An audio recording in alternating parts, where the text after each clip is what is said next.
Olá, professor Maurício Antunes, chegando com direito constitucional. Vamos fazer a correção de uma questão de direito constitucional do simulado da UFRJ. Vamos à questão.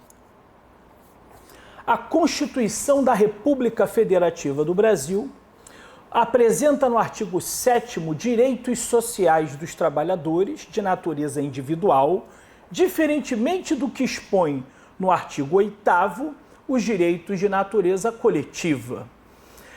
A própria questão, dá uma olhadinha para cá, vem comigo, ó. A própria questão já está expondo o que o Constituinte acabou fazendo e o que a doutrina nos aponta e em que, em alguns momentos, já andou aparecendo em provas, né? Então, a gente vai ter, ó, dentre os direitos sociais da nossa Constituição, que corresponde a um capítulo, na verdade, é o 2º capítulo do título Direitos e Garantias Fundamentais. Nós temos aqui do 6º ao 11, falando aqui em artigos, do 6º ao 11, compreendendo o capítulo dos direitos sociais. Do 7º ao 11, nós temos esses direitos sociais, porém voltados para os trabalhadores. Então, no artigo 6º, nós temos direitos sociais genéricos, onde nós temos uma relação de direitos sociais.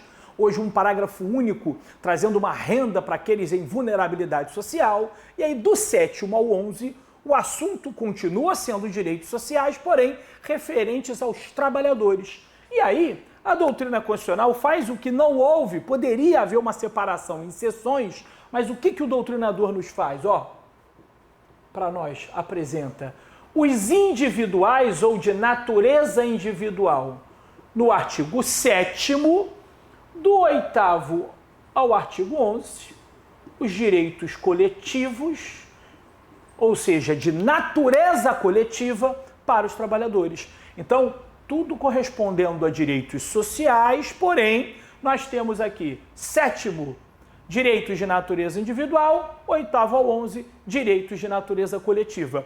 É claro que, se a gente consegue já perceber pelo número do artigo, fica mais fácil, mais rápido, mas com tanta coisa para estudar, pode ser que não dê para lembrar. Na prova, normalmente, você não tem a cobrança direta pedindo o número, e sim na referência do próprio direito em si.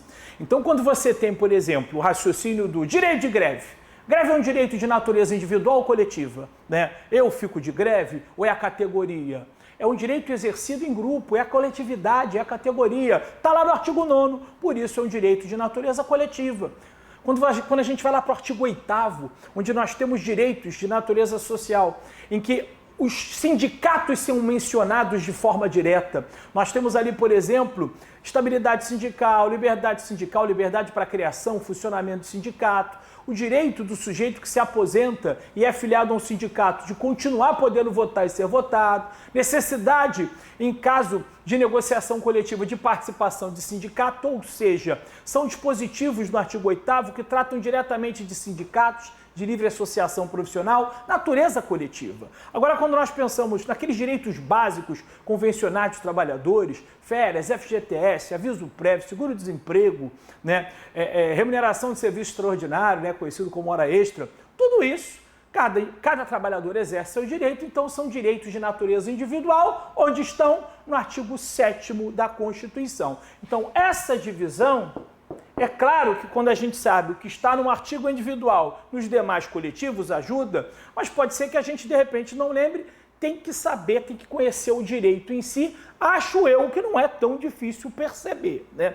Então, a gente vai ter aqui artigo 7º individuais, 8º ao 11 os coletivos. E esses aqui, individuais, são destinados para quem? São destinados para trabalhadores urbanos e rurais. O caput do artigo 7º diz isso. São direitos dos trabalhadores urbanos e rurais. Ele ainda diz, além de outros, quer dizer, abre-se a possibilidade de mais alguém, mas de forma objetiva, esses direitos aí, de natureza individual, são destinados objetivamente para trabalhadores urbanos e rurais. Entretanto, no parágrafo único, nós temos alguns incisos que se estendem também aos trabalhadores domésticos.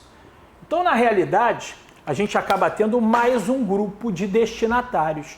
Trabalhadores urbanos, trabalhadores rurais e, separadamente, os trabalhadores domésticos. Porque o Constituinte não colocou os trabalhadores domésticos nem no caput e nem no parágrafo único estendeu todos os direitos. Porque alguns realmente ficariam um pouco inviável, algumas situações não seriam muito aplicáveis. Então, o que a gente tem aqui no parágrafo único hoje, desde 2013, quando a gente teve uma ampliação considerável com a emenda constitucional 72, é o seguinte: a maioria dos direitos dos demais trabalhadores, esses do artigo 7º, direitos dos trabalhadores urbanos e rurais, a maioria se estende ao trabalhador doméstico. Maioria, né? Um monte. Para você ter uma ideia, dos 34 incisos, 25 se estendem. Mas não todos, né? Nós temos, na verdade, ainda 9 incisos que não se aplicam. A gente vai ter, por exemplo, piso salarial proporcional pela extensão, complexidade. É algo que não é aplicável para o doméstico, até porque os domésticos normalmente prestam serviço de natureza doméstica, né? Então é claro que o salário mínimo, esse é previsto para o doméstico também. Esse limite mínimo, que é nacionalmente unificado, tem que ser respeitado para o doméstico. Agora, quando eu falo de um piso proporcional à extensão, à complexidade da atividade, compara serviços distintos. Então não tem por que aplicar isso para o doméstico.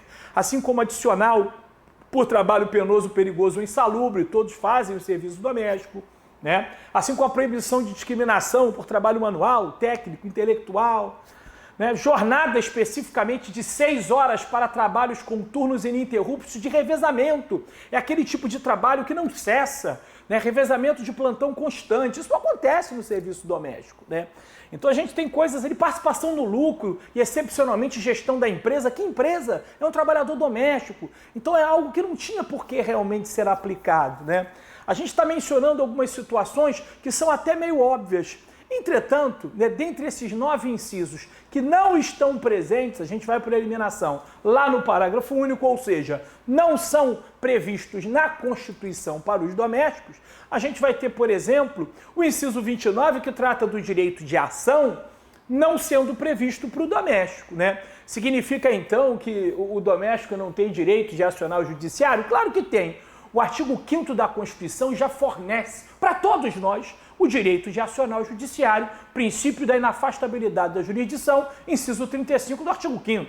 Então é claro que o doméstico tem direito de acionar o judiciário. Quando o inciso 29 do artigo 7º não é estendido para ele, significa o quê? Que ali, quando você tem esses prazos estabelecidos, é o prazo prescricional, que se refere aos créditos, e o prazo decadencial, que é quando decai o direito de ação trabalhista, o Constituinte não amarrou isso para o doméstico. Deu liberdade para que a norma infraconstitucional estabeleça de forma distinta ou até mesmo da mesma maneira, né? Há uma liberdade para o legislador infraconstitucional.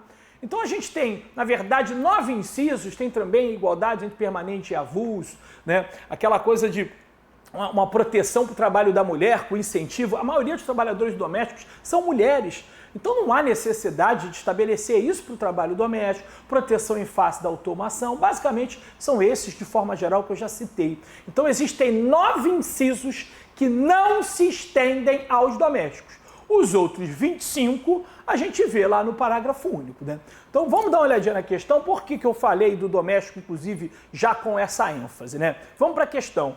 A questão começou fazendo essa distinção entre trabalhadores, entre direitos sociais dos trabalhadores de natureza individual, que é justamente o que tem no artigo 7º, isso que a gente acabou de explicar. No 8º, por exemplo, né, diferentemente que expõe no 8º, vai até o 11, mas é um exemplo aqui, natureza coletiva.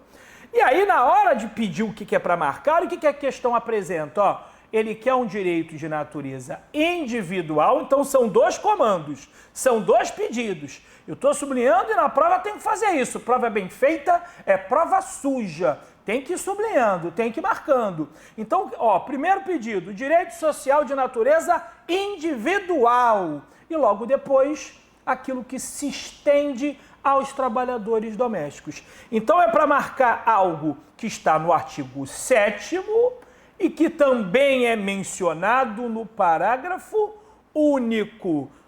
Letra A. Essa primeira opção fala de direito do empregado sindicalizado de não ser dispensado a partir do registro da candidatura a cargo de direção ou representação sindical e, se eleito ainda que suplente, até um ano após o final do mandato, salvo se cometer falta grave nos termos da lei. Esse dispositivo realmente está previsto lá no artigo 8º, está na Constituição, mas como é artigo 8º, esse aqui que traz aquilo que a gente conhece como estabilidade sindical, é uma estabilidade que o sujeito, por ser representante ou diretor em sindicato do registro da candidatura até um ano após o fim do mandato, vai receber, salvo, evidentemente, cuidado, se cometer falta grave, né? Não é uma permissão para fazer coisa errada, mas, a princípio, né, o sujeito se candidatou, foi eleito, até um ano após o fim do mandato, realmente fica estabilidade. Mas a gente não vai marcar por quê? O que a gente quer aqui é de natureza individual, né?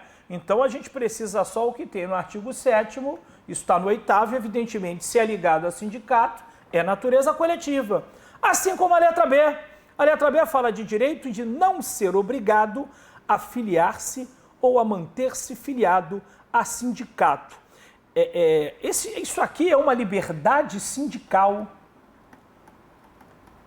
É uma liberdade para os indivíduos, só que se refere a sindicato. Por isso está no 8º também. A natureza é coletiva.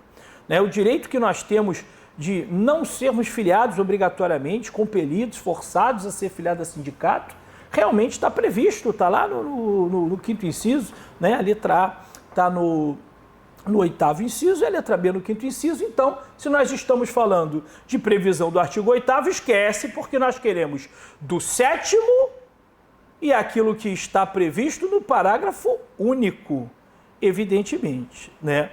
Então, vamos lá. Letra C.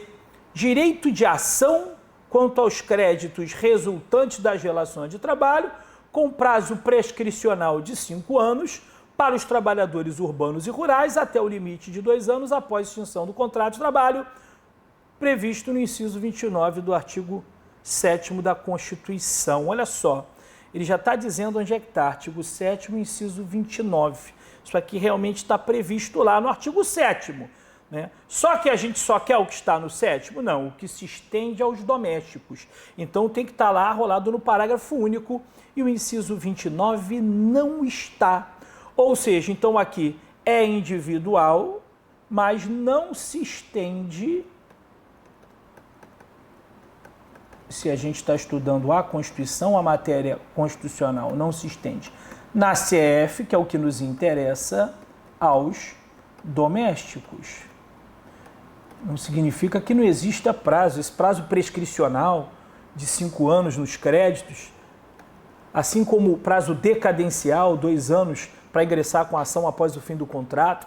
A norma infraconstitucional trabalhista até estende, mas é problema lá do direito do trabalho, a gente não está estudando isso. Por isso não pode ser marcada, né? A letra D, D de dado, né? Direito a uma jornada de 6 horas, trabalho em turnos ininterruptos de revezamento, salvo negociação coletiva, isso realmente está previsto lá na Constituição, né? Está lá, sem dúvida. Só que a gente não pode marcar, porque aqui não é estendido ao doméstico, está no 7º, mas, mais uma vez, não se estende na CF aos domésticos também.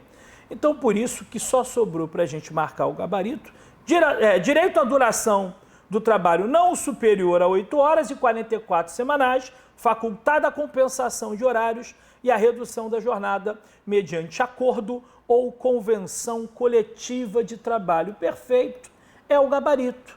Até porque é o gabarito, porque está no artigo 7º, lá no inciso número 13, e também é um dos incisos relacionados na nossa Constituição, no parágrafo único do artigo 7º, como algo que se estende aos domésticos. Agora vem comigo aqui.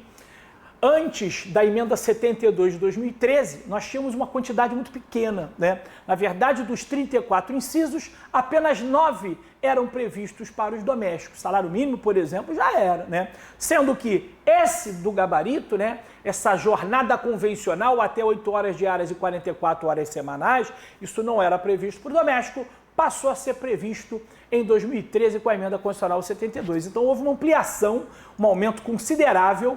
Antes, 9 eram previstos, 25 ficavam de fora do total de 34 incisos. Hoje, nós temos 25 arrolados no parágrafo único, entretanto, nós ainda temos 9 que não são previstos para os domésticos, por isso o gabarito, né? E aí foi resolvida essa questão aí de direito constitucional.